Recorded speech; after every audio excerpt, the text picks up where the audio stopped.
Okay, so I'm doing this video because this is a video in which I'm describing in complete detail about this is going to be part one, and part two will be done pretty soon. Jim is my brother, my half brother.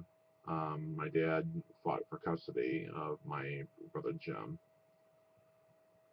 and Jim was, for all intents and purposes, a problem child when he was growing up, especially when he was a kid. Even before I came into the picture, before I was born.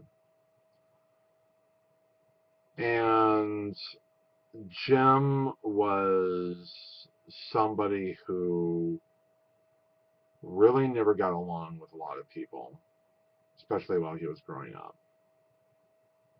He's the typical average Joe out there in this country who is of the welfare state mentality.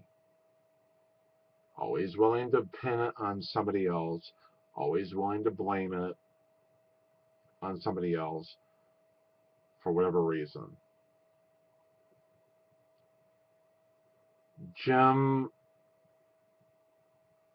it all started back when I remember when I was a kid.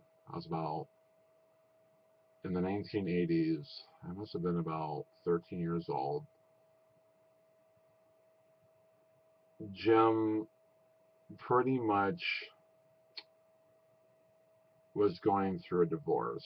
A few years before, he had met a woman by the name of Viola Bowman, who subsequently divorced her husband at the time. Her son and I were best friends. In fact, we were pretty close friends. And Vi and Jim had a mutual attraction to each other. I have no idea how it all started, how they got together precisely, but it started when Jim was staying at her apartment, and it just went on from there. Jim married her. She married him. They got together. They had some friends over. I remember me and my mom and my dad and I and my brother Brian and I think my sister-in-law Barb were at our at this church in downtown New Baltimore, which is down the road from me, from where I live. And what happened was that it was a very tumultuous relationship that Jim and I had. It was very, very volatile. And that happened just after they got married. Jim was cheating on Vi, going out to bars with my brother, and he was telling her, you shouldn't be doing this, man. You're married. And Brian pleaded. I mean, he was trying to be Vi's best advocate. He liked Vi, not in that way, but he liked her and had a lot of respect for her because he was sticking up for Vi. And Jem was cheating on her left and right. And the relationship started tanking from there. It was right around the time when Jem and Vi were separating. Jem was always an asshole to people around him, including his own family. He was always disrespectful to his dad, our deceased father, to my mother, to me, to Brian, Eric, everybody he knew. I remember when I was 13 years old, I came home from the bus stop. I was going to Lottie M. Schmidt at the time. I was in 5th grade, 1986. I came up to the side door of the driveway. Here's the front of the house. There's the side door. And I was walking up to the steps of the side door, and I saw this rectangular envelope, a white envelope, taped to the door. Obviously, Jim had been at the house a few hours before, and nobody was home. So he taped it on the door, and then he must have taken off. So I took the letter, took it off the door. I had a key, because that's how I came home that day. I opened it, and I started reading it. It was about 2, maybe 3 pages long. I don't remember exactly every single line in that letter. I remember some parts of it. It was in Jim's handwriting. It was somewhat illegible. But I remember at one point Jim was going, "Oh, I'm so sorry that I fucked up my relationship with Vi. I can't sleep every night. And oh my God, I can't live without her," and blah, blah, blah, blah, blah.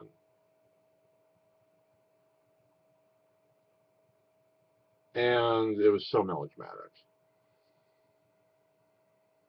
So I called up Mom, and because Jim, I remember one point where he sounded very suicidal, like, "I can't live life anymore. I think I'm going to end it right then and there."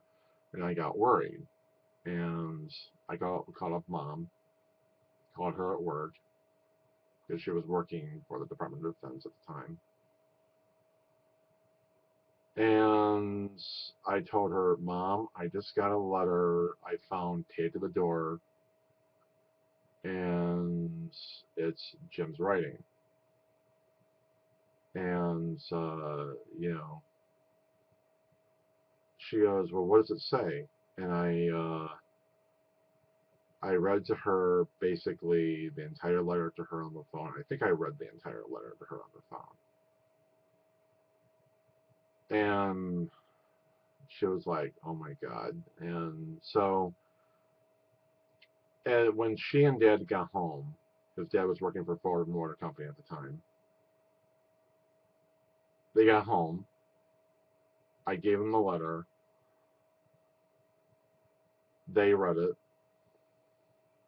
and they started calling up Jim downstairs, right in the family room. There's off to the right when you go down the steps, because we live in a tri-level house, by the way. This is what this house is. It's a tri-level house. So right over here in the next room here is the family room, and if you see it, if you ever had seen it at the time, nowadays we don't even have the table anymore, but at the time we did, and there were these black leather chair seats, and there was this table. We all sat at the table. Mom was sitting right at one chair that was close to the steps. Dad was sitting right towards the shelf, right by the windows. They were sitting across from each other, going across. And there was a phone on there. I guess Mom was talking to Jim on the phone. And I remember I remember taking a good look at her, and she was tearing up. She was going, "Jim, please talk to me, honey. Don't do this." And Jim was totally out of it. I think he was on speakerphone or something. And he sounded, or maybe he was on speakerphone, but still, you know, he just sounded completely not lucid. He was um, not coherent on the phone. And so we all raced over to his apartment. We got there. Me, Dad, Mom, and Brian got there with Barb, and we saw Jim on the floor, who appeared to be unconscious. And right in the middle of the room was this big, large bowl of pills. I think they were tranquilizers, or maybe they were drugs. Maybe they were vitamin supplements. I don't know, but they looked like pills, capsules, as a matter of fact. And he was on the floor. We tried to revive him, so we had to take him to the emergency room because we feared that he may have overdosed. He may have taken a bunch and overdosed. And if that was the case, they were going to take him, and most likely they were going to have his stomach pumped. So, when we got to the ER, they, they took him. They were doing tests on him. And at one point, I remember he was laughing at the nurses. He was laughing like hysterically. He was, having a good time. They were asking him questions. He wasn't really cooperating the entire time. And I remember, at one point, Mom was in the room with her, and she was like, "What is he doing?" And hours later, after the tests were done, guess what?